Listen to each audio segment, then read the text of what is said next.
Hey, this is Meloriota Lucy, and you're listening to the Rough Concept Podcast.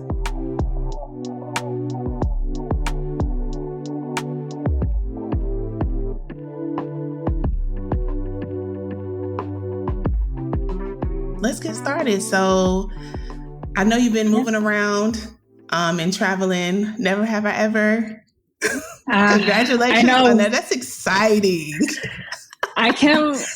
I'm still trying to grasp what that actually is. But seeing it at that caliber, first of all, thank you. Mm-hmm. But seeing it on that caliber, it's surreal. And I think that's the first project that I've ever told myself, damn, I'm pretty good. I remember you mentioned that in your story. And I was like, hell yeah, girl. I think when I first discovered you, I think it was when you did the basketball court. And it was around 2019, 2020. I think it was before 2020 though. And to see you start there and then all the collaborations and all the projects and your work and everything, over time, I've noticed how you've had this freedom in creating. I feel like you got to a point where you was just listen. And I think you said it in so many words one day in your stories, I'm just going to create and I'm just going to let this flow. I'm not going to second guess myself anymore. And I think from that moment, I was like, heck yeah. I was like, you meant what you said. And then you just started to create with so many different mediums. And it's just been so inspiring to watch you navigate your own creative process in your journey. Wow. And thank you for sharing that with us. I mean, being on the other side and as a freelance artist, as an artist, I have my journey and I'm like, don't nobody want to hear that. But whenever I see other artists talk about it, I'm like, oh my God, you have just saved a life today. So I'll speak for everyone who is a part of your community when I say thank you for sharing your journey with us, because it just empowers me to be like, all right, she right. I need to stop overthinking this and worrying about people's validation and everything like that. But let's get started with the introduction first, because I was about to get into it. For anyone who hasn't heard about you and your journey, I would love for you to introduce yourself. Yeah, sure. So I'm COVL, which stands for things that I feel like that as an artist I bring to the table, which is craft, onward, versatility, and lifestyle. I've been an artist I lost track of time. I think over 10 years now.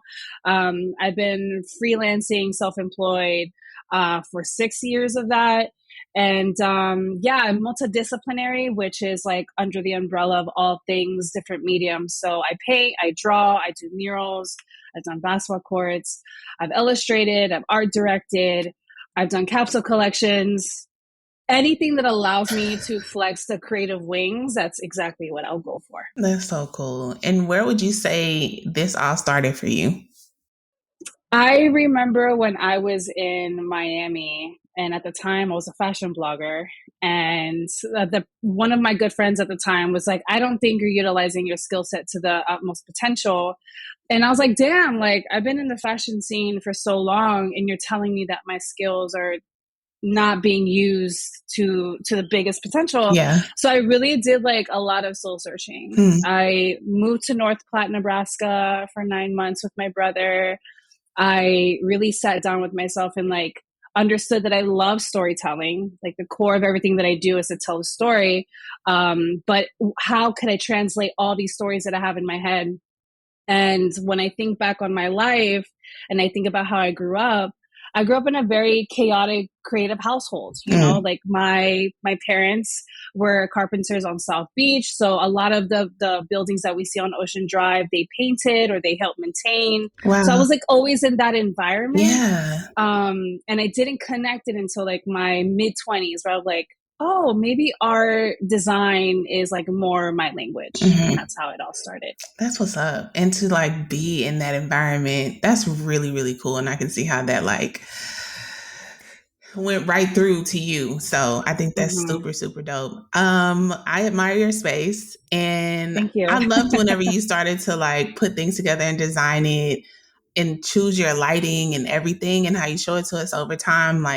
How do you believe that contributes to help you creatively thrive? So I'm a big fan of color psychology. I did a deep dive on it like maybe like 2 years ago, Mm-hmm. when I started to really like actualize the power of color. Mm-hmm. And mind you, as artists, we utilize colors to depict all different types of nuances. But like for me, it's like I want to feel it. Yeah. And so when I'm in my space and I have to imagine what my space is like, I feel like it's a big hug. And so, so, I love that. so my lighting is very warm. Like Yeah. on this side, I have like a magenta, and then on this side, I have red. Mm-hmm. In front of me, I also have another magenta, and then I have like red over there. But it creates like this hue of like you're good, you're safe, you're warm, you're protected, Mm-hmm. and it just gets me like in my body, and I'm able to like really tap into creating without any kind of bounds, if that makes sense. Yeah, and that's so cool how intentional you are with your space. And I'm not really that educated on like color psychology. Mm-hmm. I just know what colors I like and I just pick those colors, but Yeah. I know it's way more meaningful, especially in a space where you are creating, to consider the things that make you feel safe. Because I feel like Yeah. ultimately that's how we want to feel when we're creating, I think, a place of safety to allow everything to flow. So I think that's super duper dope. If you Thank don't you. mind, I would love for you to touch on those colors, the magenta, the reds. Like, how does that contribute to, the human, like, Yeah. yeah. So usually like the pink realm, like the magentas, the fuchsias, the pinks, they kind of like really tie into like love and kindness. And when you look at red, most of the times people think of like energy and pulsing. But in psychology, usually if you were to change your bulbs to like a more deep red or Mm-hmm. into like a poppy red, your Mm-hmm. body starts to like calm down. And like it's usually like at the end of the day your body starts to calm down, and then you're able to like transition from work to sleep better if your lighting is different.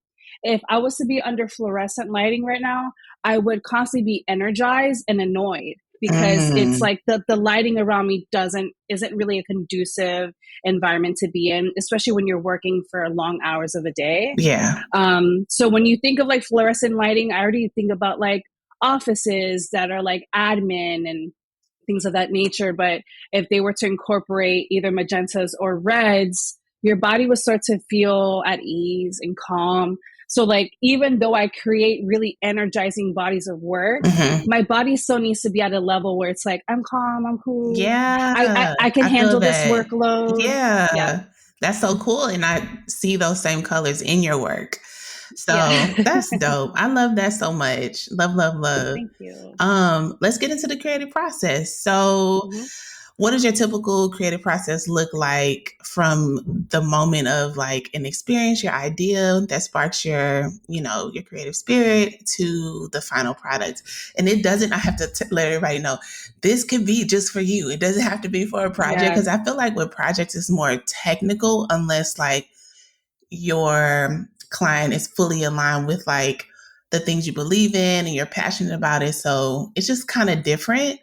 Mm-hmm. So this can be like just for you, like for your own Yeah. work with COVL. So Yeah, so I have 3 levels of speed when it comes to how it's my different every meaning if time. it's different every time. It definitely fluctuates. Yeah. But I would say like level 1 is like I mood board. I sketch, I do research.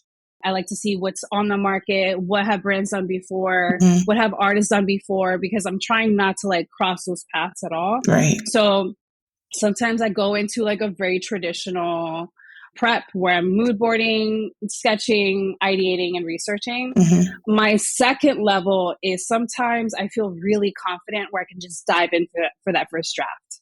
I love those Once moments. I wish all of them were like Me that. too. But I can, when I hear the brief and I close my laptop after the call, I'm like, I know exactly what I want to do. Yeah. And then the third speed, which is my personal favorite and not everybody else's personal favorite, is I usually wait like 3 to 4 days before the project is due and then I work on it. And sometimes those mugs be working out perfectly. Yeah, like you be stressed as hell. You start to go into a crisis. You don't know if Yeah. art is what you want to do, but then at the end of it, you're like, oh yeah, I did that. Yeah. And I feel like we don't give ourselves enough credit. Like we've been doing this for a minute. So Mhm. sometimes like we have to sit with it for a minute for us to Yeah. get that um to be prompted to start it or something or Hmm. conversation, some random thought, and you're like, oh yeah, this is what I'm gonna do. Oh, I only have 4 days. Oh my God, I suck at this. Oh my God, what was I thinking? I'm so unorganized. Like it's just like Yeah. a spiraling thing, and then you get to the end and you're just like, oh, and then the client's like, oh my Hmm. God, we love it so much. Okay, great. Yeah, it's that's been a work in progress. Like my partner and my manager, they're just like, there she goes, not I'm not surprised. And mind you, like, is it the most sustainable thing? No. But that's why I have three speeds, like Right.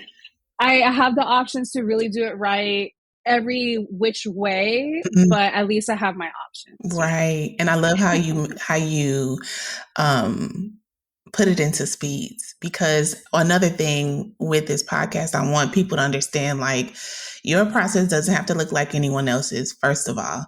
And secondly, your process won't be the same every time.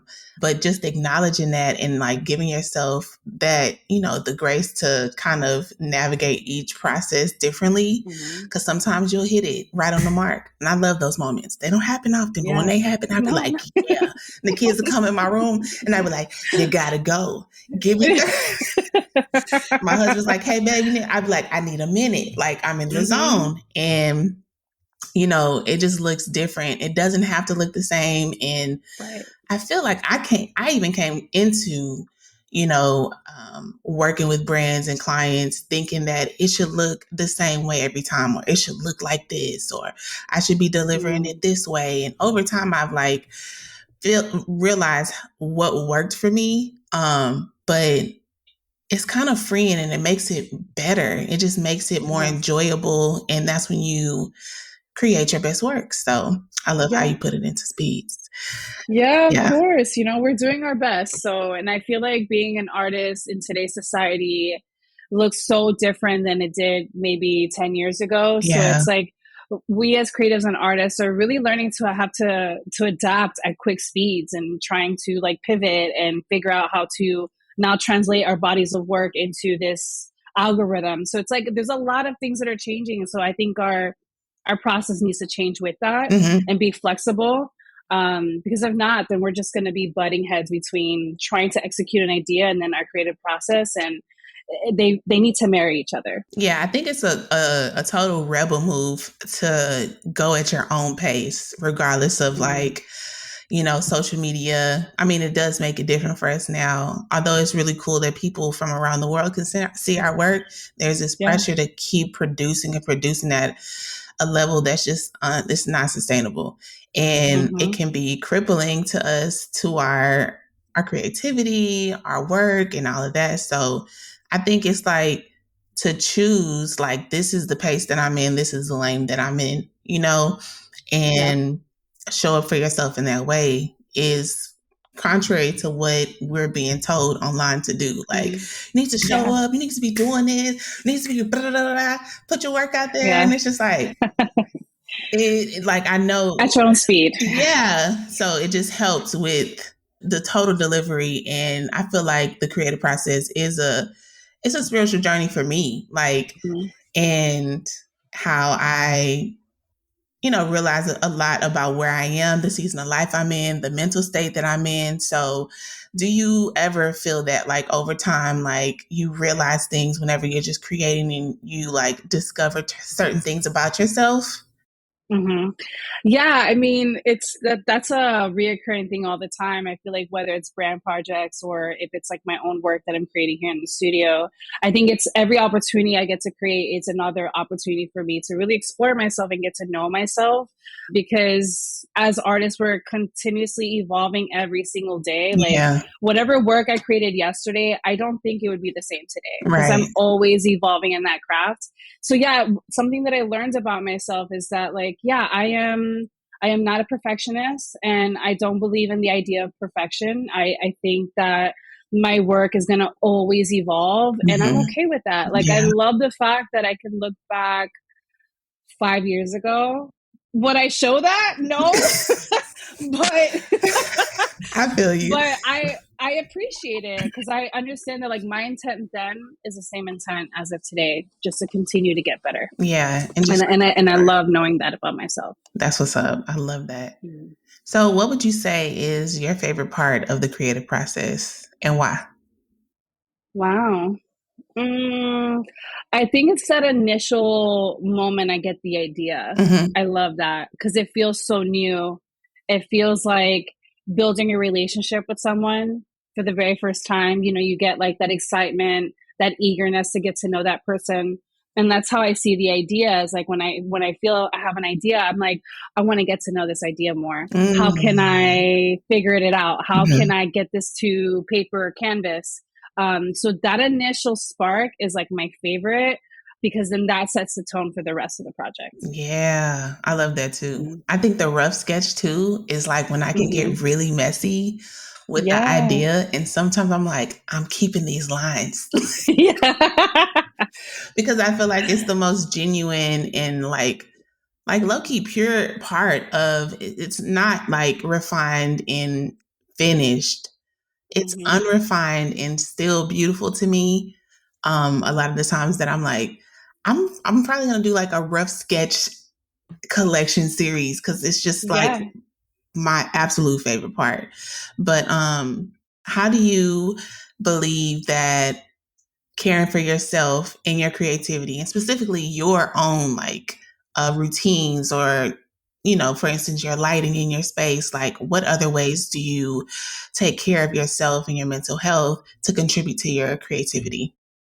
Yeah, this has been a big thing for me this year. I started therapy this year. I'm seeing a therapist and a psychiatrist, and I'm just really, I buckled down on my mental health, because I understand that like I have to show up to a lot of things, and I have to be a support system to a lot of people. And while that's an honor for me to do, I love being able to like be there for my friends and family. I'm like, it cannot continue if I'm not in a good place to give. Yeah. And that bleeds into my personal life, that bleeds into my creative and career life. I am so important that it's a priority. Like, I have to take care of myself. Mm-hmm.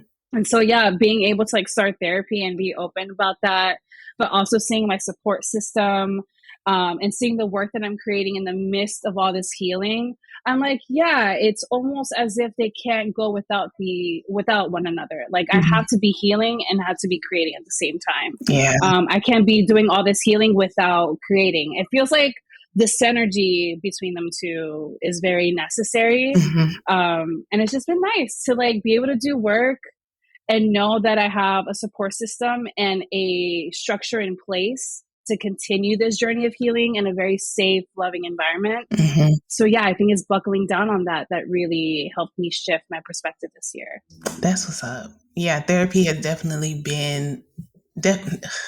I told my husband one day, I said, bro, I don't see how people don't go to therapy. I'm just saying. I don't know either. I was like, to sit with these thoughts on my own and unpack them up like by myself. It's just, I get real unproductive real fast. Mm-hmm.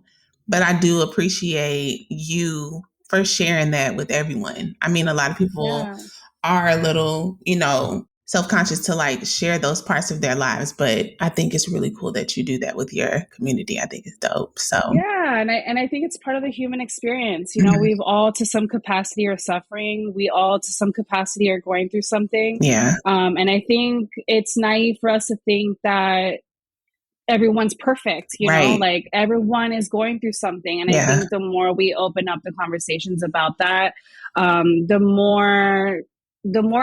less isolated we can be in the process, you know? Yeah. Like the moment I started being open with my friends and family of like what I was going through, the less isolated I feel and the more unapologetic I was able to show up in that kind of capacity. So I really encourage people to do that. But I can understand that it's a tough conversation to be had. Right, it is. And I feel like, too, I can see how that contributes to your work and the flow of that, too. Like, and just like relationships, I mean, because we're going to have them at many different Yeah, capacities. So in order to have healthy relationships, we have to be able to take care of ourselves. So 100%. exactly. Um, I was going to ask you a question about the different mediums you use. I seen you go from the basketball court, basketballs, the mirror. You've done canvas work. I saw that you were doing some spray painting too. I saw you doing some stitching and threading. What would you say was the most enjoyable? And it doesn't have to be one thing, but that you found was most enjoyable medium to try. I love painting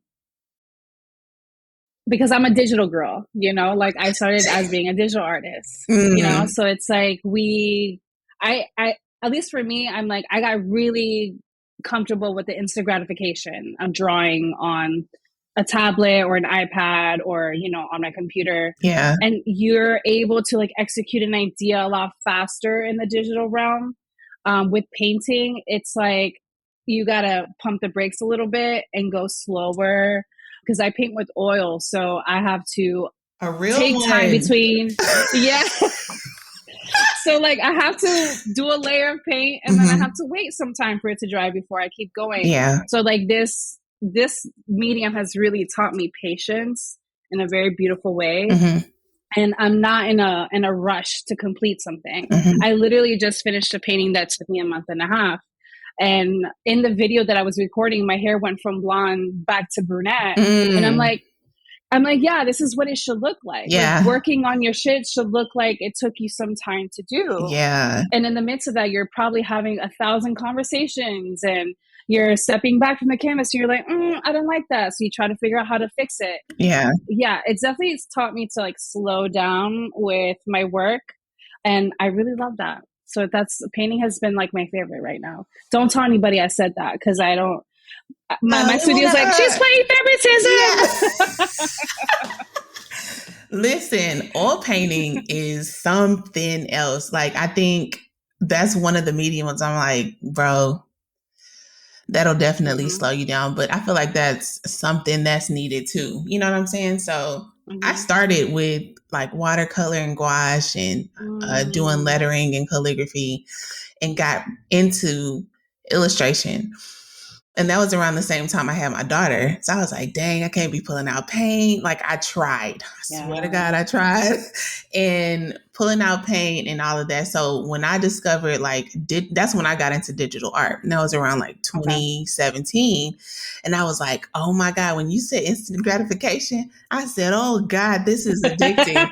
So for so long, like even to work with brands and stuff like that, like it's just been a better process for me and less stressful. Having 2 small children, now they older, so I'm like, go to school. But yeah, now I find it really difficult to go from digital art back to painting because I want to capture that idea, and I've been used to going at a certain pace for so long. Now I'm like, and I know my spirit is like, girl, we just want to chill and we want to take this. I want to do this for a month and a half too. So just really trying to figure out the pace that I'm willing to, to take. But yeah, oil painting. When you said that, I was like, yeah, girl, because digital life got me by the neck. I just love it though, too. I just love it because whenever I started digital art, I was like, I still want to have texture. I still wanted to have that like art feel, like the traditional art feel. And I was going to ask you too, because me and someone else talked about this. She was a photographer, but she's someone that I co-work with a lot since the pandemic. And I remember starting digital art and a couple of people would say like, oh, did you paint this? And I'm like, oh no, it was digitally created. And they were like, oh, okay. I thought you painted it. So this was me at the beginning. I was just like, what's wrong with digital art? So do you feel like there's this idea of value between the two, being a painter and the OG with the oil painting? Because come on, what? And digital art, like what are your thoughts on that? Because I know I see a lot of people talk about it on social media too, like is this the same value? And I'm just like, yeah, like Not everyone can pick up you go ahead, because I was about to start rambling. No. I mean, to your point, yeah, like it's I know a lot of painters that they can't even touch an iPad to save their life, you know? And then you have artists, like digital artists who, you know, don't know the essence of painting. But I think there's value in both of them, because it still takes amount of work and skill and craft to be able to execute an idea. Yeah. The approach is different. Yeah. And the mediums used or supplies used are different, but the act and the sense of doing it is still the same. Yeah. And I think when people want to debate that, I think it's because they're not familiar with either process. Got you. Yeah. When they say that, you know, because I did a painting recently, and someone was like, is that, did you draw that? And I'm like, no, that's just my style. Like, my style looks like my illustration style. And they're like, oh, I thought you like drew that on your iPad. And at the end of the day, even better, right? Like, because it's still your style, and it's still my style. Yeah. You know, and I think when people look at a digital piece and they're like, is that painting? I think that's the biggest compliment that someone can give us, because it's like, we were able to manipulate you to think that it looks like a painting when it's a drawing. Sorry. Yeah. Got you. Yeah.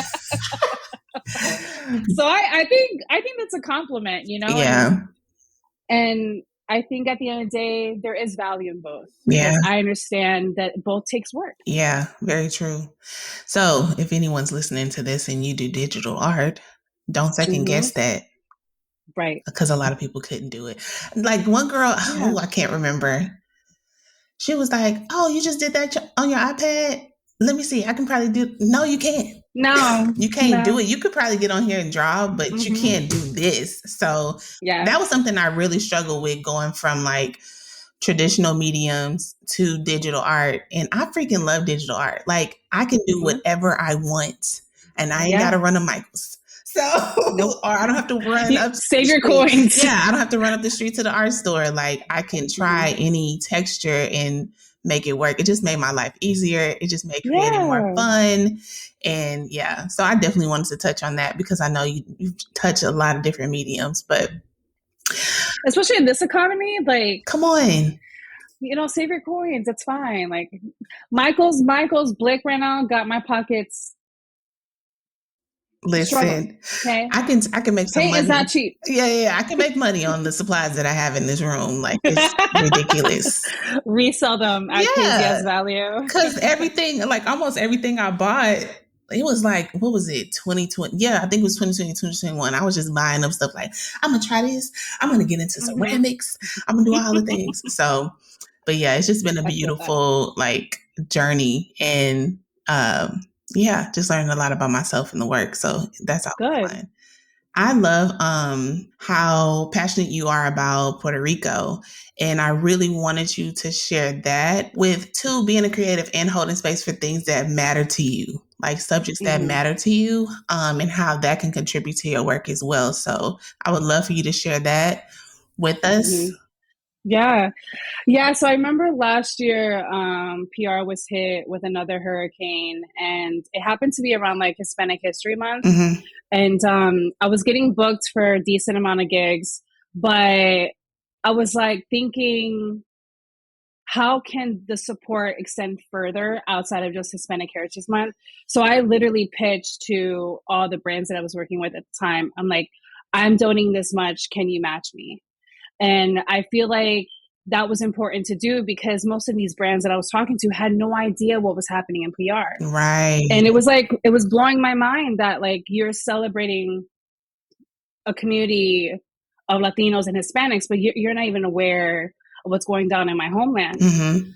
So I think that was important to like advocate. And I think that people with platforms, there is a sense of responsibility to advocate, to enlighten, to bring the stories to the forefront, because I was just so surprised how many people were not aware of the crisis that is happening in Puerto Rico. And I think it's part of my responsibility to talk about it, to advocate for it, to try to show up and provide like resources, or just my platform alone. Right. Because at the end of the day, what's going on in Puerto Rico is happening to so many other different communities, you Mhm. know, to Black and Brown communities. And I think that like it's really important that we continue to like advocate and talk about these stories.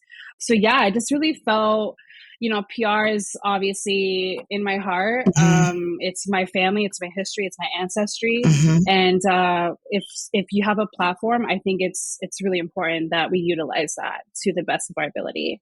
And so yeah, this weekend is PR Day Parade, you know, like Puerto Ricans are out. They're about Yeah, I to be remember all you over posting about Bushwick, it. Queens. Yeah, like Yeah.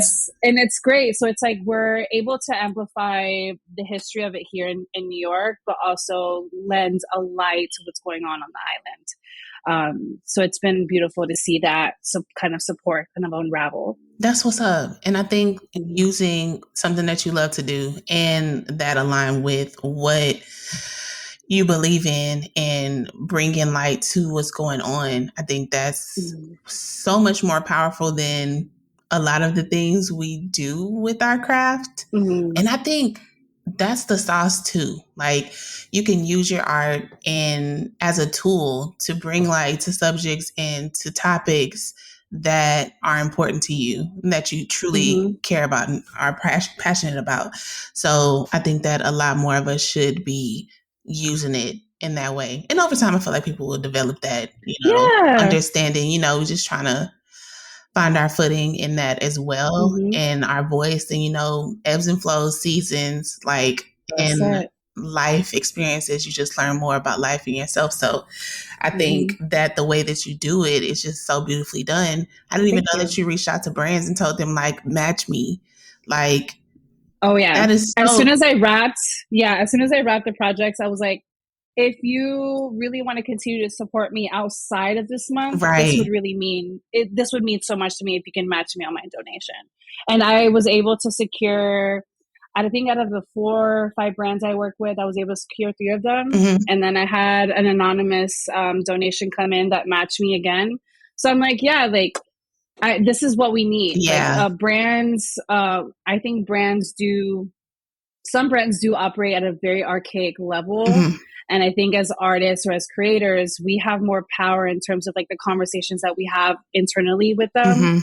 When, to your point earlier, when you were like, oh, you get to show up and really do the ideas you want to, it's because I'm constantly having these conversations with brands saying, if you're giving me creative freedom, that's what creative freedom means. Yeah, that's very true. It's not like you providing a feedback. It's allowing the artist and creator to really run free with the idea. So I think, again, that's like the advocacy and the conversations that we have with brands internally, because the last thing I would ever want is the artist behind me to have to deal with the same thing. Right. Yeah. That's good. And it just shows that we have more power to make sure that whatever we're producing for whatever brand, like speaks for what is true and like for us and what we believe in too.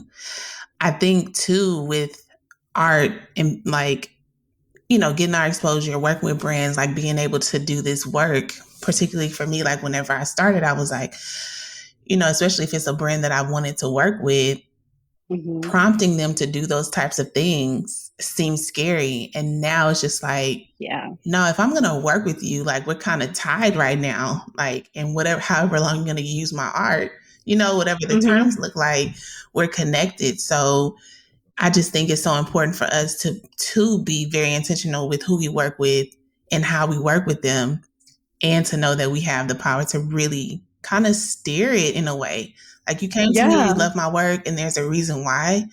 But if you follow me on social media, these are the things that are important to me too. Like I'm still a human being with experiences and beliefs. So let's work that into it too. Like, just like you hired me because you need my work and you obviously love how I show up on here. Let's talk about how we can further engage what's, my interest and what's important to me, as well as how it aligns with your brand. So I love that. And I think over time I learned that, like, yeah, I'm happy to be here, but you happy to be here with me too, boo. Like, that's what I learned. I was like, my husband was like, bro, you're the CEO of your brand too. Like, yeah, they have a corporation, but this over here, like, we have a business too. So, get in there and start negotiating and talking about like, the things that you want out of this project. And if it's not aligned, then you need to reconsider. I paid them a lot of money because I was like, I'm not doing that. Like, people thought I was crazy, and I was like, I'll be crazy, but I still got me, and I can sleep at night with me. Okay, exactly. Especially when you have like an audience, you know, like they, at certain points of your career, they expect a caliber of intentionality. They expect a level of quality, and I can tell when I missed the mark a little bit, you know, and I think it's really important for us to advocate for what we want to see more of in the world. And that starts with having to have those awkward, tough conversations internally with brands. Did I do that the first 3 years of working? No, because I was learning a lot.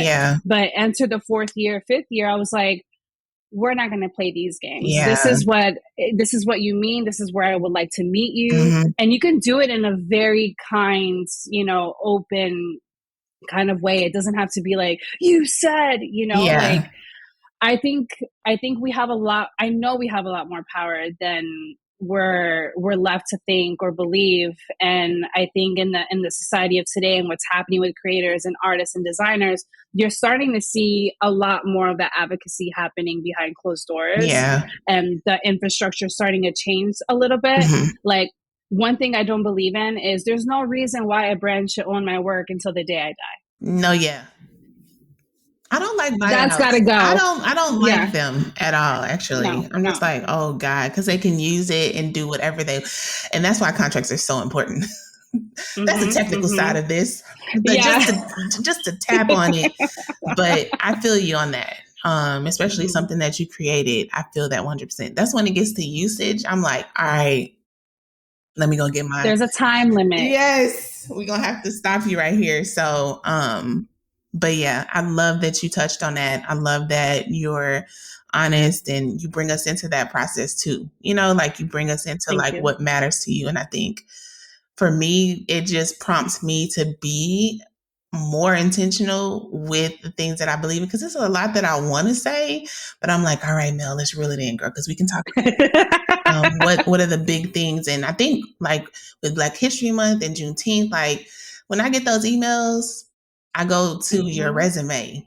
I go to your resume and I see how you've shown up consistently, because I'm like, I feel like it puts, like, I feel like as an artist, I'm like, you put me in a box because there's so many levels to me. Yes, I'm a Black woman, but I like beauty. I like all these other things. Like, I like to travel. Like, there are many more layers to us than to just put us into these like days or months. And I think that it just needs to stop.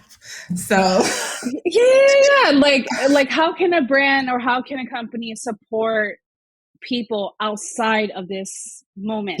Like, and I think now as a human that has different interests and likes, like I said, it's just archaic. Like when I got hit up for all those brands, I was like, oh, it's because I'm Puerto Rican. But outside of that, I haven't heard from y'all ever, you know? So I think for us, we're aware, like we understand that this is just a box that many brands want to check off, but the way that we can control that is like how I did that with the PR situation. I was like, cool, you wanna hire me? Cool. How about you donate? That's what's really important to me. So I think little things like that really start to shift the needle a little bit when it comes to how brands collaborate with artists. I think these conversations are so important because it does show us that there are many ways for us to go about these partnerships and working with these brands. And some people need to see it done in real time, you know, or to hear about your experience. That way they'll feel more confident to do that for themselves, you know? Do you feel like that there's enough of us having these conversations in the art community? I know it's like influencer community, all these other, like, we don't even have like a box to check on some of these platforms and apps. Like, what do you do? And I'm like, art, but it's like content creator. I'm like, no, I'm not that. Like, do you believe that these conversations are being had? And if not, like, how do you think we can kind of initiate or prompt these conversations so that more people are knowledgeable? And then two, it'll help us kind of move forward in how we like work and have these working relationships with brands. Yeah. Yeah, unfortunately, I don't think it's a conversation that's had enough. If anything, something that I've experienced within the art space is a lot of isolation. And I just think it's because everyone is just trying to create and get their work and, you know, create a life of sustainability and stability. And I get it. Like, so there's a lot of like distance, I feel like, when it comes to the art community and the conversations to be had. I don't think they're had enough. And that's something I've been thinking about a lot. It's like, how can we have these conversations? Yeah. Where can we have them? Yeah. Who can we have them with? Right. Like, something that I've been really thinking about is, what if I invited like a therapist that specifically works with creators and designers and artists, and having like a roundtable talk about That's good. how do we sustain ourselves when we're down bad as artists? Yeah. Like, what does that look like? And having a professional kind of mediate and moderate that conversation. And that's been at the forefront, you know, but I think you having this podcast is like very conducive and necessary, because we always hear artists or designers or creators on one side of the fence, where it's like, what inspires you? What's this? What's that? But it's like, there's so much many intricacies of an artist that we don't get to explore often, you know? So I think podcasts like yours and just having the questions of like, are we having the conversation enough? Yeah. How can we have a conversation more? I think that is starting to like really show up a lot. So I think it's like baby steps and being honest about it. Like me saying, I feel isolated in the art space. That's just speaking honesty. And I know I'm not the only artist going through that. Yeah, no, I was telling my husband, I said, I'm such a loner. Like, and I need to, like, I feel like finding community is so important for us too. And what does that look like as artists? But yeah, let me know if you get that therapist. I will tune in so quick.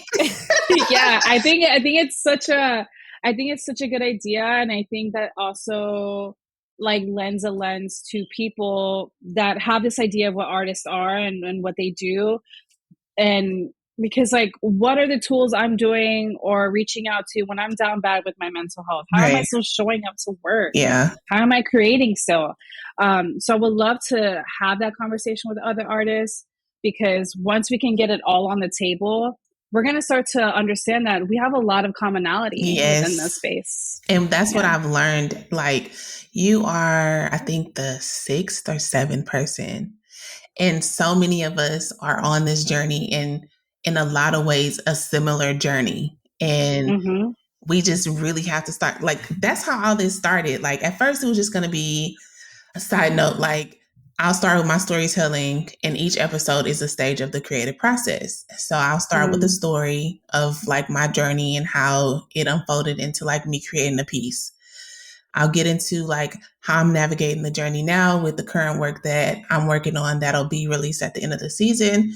And then I'll use a clip from some of my favorite artists, and they'll share their process or like a highlight moment of our conversation. We'll wrap it up with the creative prompt, and then that's the episode. So it was just going to be like, hey, y'all, just send me clips. And a lot of people said, no, I want to have a conversation with you. Like, I want to have, this should be a conversation.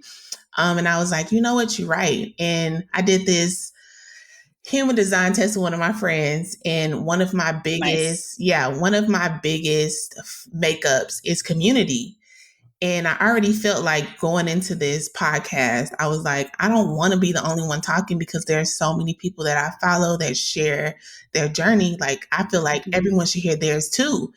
So I was like, come on, y'all. So that's when I emailed everybody. And I can't remember who said it. I think it was another artist. And she was like, I wanted to have an interview with you. Like, I thought we was going to sit down and talk. And my husband was like, yeah, babe, I think this is important. I think this is one of those things, like bringing people together to share their experiences to help other people on their journey. So after having so many conversations, it's been so healing talking to y'all, because I'm like, damn, I thought that was just me. Like, I thought it was I was the only one that had this. Like, not that I felt like I was the only one going through these things by myself, but to hear other people talk about it, it's just like, right? You know what I'm saying? Like, and that makes us feel less alone. It makes us feel heard and seen. And I feel like a lot of us need that, especially after the last couple of years, getting used to being in isolation, to kind of like that being what you do, but it not being the healthiest thing to go about, not the right way to go about it.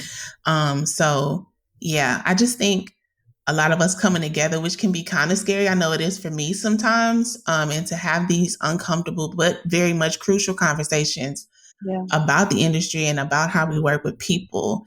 It's just important, and it's uncomfortable, but it's just for the best. So yeah, and like shout outs to you for doing it, like for setting an intention and have an idea and then following through with it. Yeah, you know, like that takes a lot of work too. So it's appreciated that you're opening up your space and your bandwidth to like take in these stories and have a place for artists to really feel, damn, yeah, I can be open and vulnerable and express myself. yeah. And hopefully it's well received on the other side. So I really want to say that shout outs to you. Appreciate it. And I'm excited to see what the rest of the season looks like. Like, I look forward to like hearing all the episodes. Like, I'm really looking forward to that. Me too. And it's been a lot of work, but I think this is changing a lot on how I'm approaching my work and what's important to me, and how I kind of want to lean into like other things. I feel like we need some love.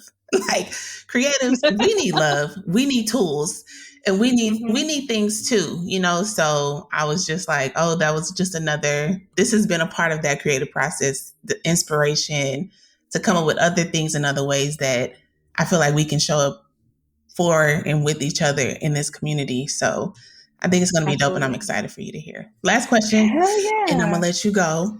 But from everything that you've learned during your journey, from the time you started to now, what would you say to your younger self? Or whenever you started, when you went from, I don't know, when you started to paint or to go into the art lane from fashion blogging, like, what would you tell yourself with everything you've learned and know now? I mean, I would just like remind her that I really am it. Like, I have the capability to hustle, to show up with grit and hunger and drive. I am it. Yeah. And I'm going to continue to show up in every capacity that I can, whether it's the fashion blogging stage to where I'm at now. I just always been driven. And I know that the reason why I'm here today is because I hustle. Right. I work so much, and I work so passionately, and I'm so focused that it makes it hard for like the exterior noise to really get me distracted. So if I was to look at her or myself when I'm younger, I just got to remind her that you are it. Like, just watch it. Just watch it unfold. Don't trip. Yeah. You really are that girl. Yeah. Like, you know, I really am. Yeah. And that's something that I'm still getting to know, but there's so much power in recognizing your value and and who you are and what you bring to the table. So after all my experiences, I really do want to say that, like, yeah, I really am it. Yeah, that's what's up. I feel like a lot of people need to hear that too. Like, you are the only make of yourself. Like, you're so unique. No one like you. Even if you have the same experiences with someone or ask someone else or the same subject matter, you still are going to produce something totally different. And I think standing confidently in that is the sauce, and knowing that you are the only one that can bring what you're going to bring to this earth, and somebody's waiting on it. So we do need to be like, yeah, I am it. I am that girl. Yeah. I was listening to Beyonce in the car the other day. I was on my way to Pier Bar, but I was like, you know what? Let me get myself together. But when she said that part, like, I'm one of one, I'm number one, I'm the only one. Like, yeah, she like, no one can do it like me. And I feel like we all need to be standing 10 toes down in what we produce, who we are. And it's so, like you said, it's important, and it's so much power in learning and knowing your self-value because then like no one can shake it. That's your anchor, you know? So I'm so glad you touched on that. Oh, yes. Yeah. Yeah, Yes. hell yeah. And then when I look at all the other artists that I admire, I'm like, yeah, they're in their own lane, focused, hungry, you know, like they really show themselves. And I just want more of that. You know, I want to see everybody around me exuding that same kind of energy that like you are, like you said, one of one, and take that, run with it. Run with that. Full speed. Yeah. Thank you so much. And before we get off, let everyone know how to find you, where you hang out and all the things. I'm always on the internet. You know, I'm all over the place. But you can also check me out on my website, which is www.covl.co. There I have like blog posts, all my latest work. Yeah, so that's where you can find me. Yay. Thank you so much for being here. Thank you. It's been a pleasure talking to you. Thank you so much for joining me. I hope that today's discussion sparked your creativity and inspired you to embrace your unique journey. Don't forget to share your thoughts, stories, and creations with me. Be sure to subscribe so you don't miss out on any future episodes. Leave a review, and let's continue to support and inspire one another on this incredible journey. Until next time, keep creating.